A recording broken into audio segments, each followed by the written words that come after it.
Here's a detailed account of the life, activism, and legal saga of Nnamdi Kanu, how he rose to prominence, what he stood for, and what has happened to him over time. Early life and background. Nnamdi Kanu was born on the 25th of September, 1967, in Isiama Afara, Umuahia, Abia State, in what was then part of the secessionist region called Biafra. His parents, Ezi Israel Okwu Kanu and Ugwuezi Nene Kanu, were traditional rulers, giving him a royal lineage in Igbo society. He had his primary and secondary education locally, Library Avenue Primary School, Government College, Umuahia, and later gained admission to the University of Nigeria, Nsukka, UNN. For reasons including education and migration, he moved to the UK, where he studied politics and economics at then London Metropolitan University or London Guildhall University, depending on the source, and later acquired British citizenship. From obscurity to public activism, founding Radio Biafra and IPOB. Although Kanu spent years outside Nigeria, his return to activism used modern tools. In 2009, he revived a London-based radio station under the name Radio Biafra, broadcasting messages calling for independence, or at least self-determination, for Biafra land, the old eastern region, Igbo heartland. Through Radio Biafra, he reached many Igbo people in Nigeria and diaspora, disseminating his views on marginalization, governance, injustice, identity, and the perceived need for Biafran self-determination. In 2014, Kanu formalized his movement. He founded Indigenous People of Biafra, IPOB.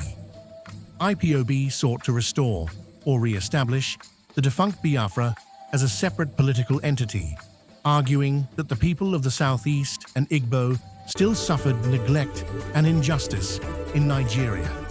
Over time, IPOB became the most significant pro-Biafra, separatist, self-determination group, giving voice to many who felt grievances over perceived marginalization, ethnic identity, and political economic injustices in Nigeria.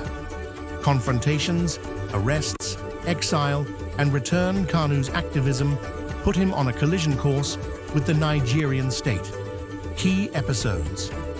On 14th October 2015, he was arrested by the Nigerian authorities, security services, in Lagos.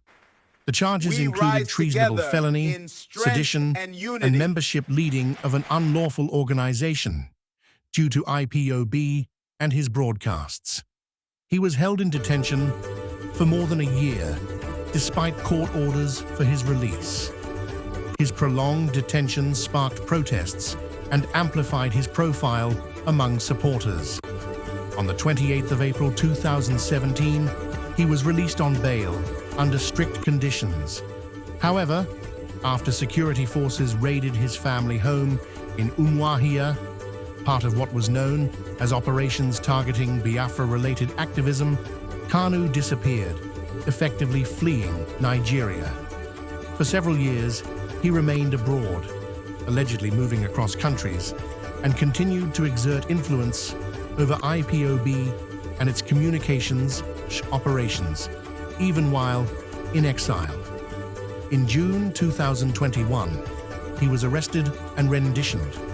Legal comeback. Kanu was reportedly detained in Kenya and then extradited, renditioned to Nigeria. He was returned to face charges by Nigerian authorities, leading to renewed legal actions against him. The mode of his return was controversial. There were allegations the extradition was irregular. Once back in Nigeria, Kanu faced reactivated charges. Initially, some charges were dismissed, but eventually, a core set of 7 counts of terrorism-related charges remained. 2021 to 2025. Trial, conviction, and life sentence. The trial, long and drawn out, involved multiple judges, delays, and appeals. On the 20th of November 2025, a Nigerian court, presided by James Omotosho, convicted Kanu on all 7 counts. The charges included running just unlawful organization, incitement, issuing orders that led to violence, unlawful importation of broadcasting equipment used for Radio Biafra, etc. The court sentenced him to life imprisonment, some counts concurrently. Prosecutors had sought the death penalty, but the judge opted for life, citing international norms against capital punishment and mercy. During sentencing, Kanu reportedly protested, rejecting the court's legitimacy given his controversial extradition, and asserting that the charges were based on his speech and broadcasts, not actual violent acts. Significance, controversies, and legacy.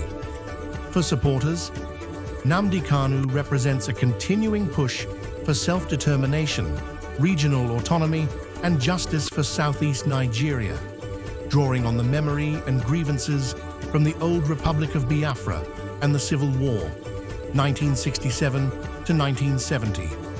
Many see him as the voice of the marginalized. For critics and the government, his activities through IPOB and Radio Biafra were seen as destabilizing, promoting separatism, incitement, and violence under the guise of self-determination. The government argues the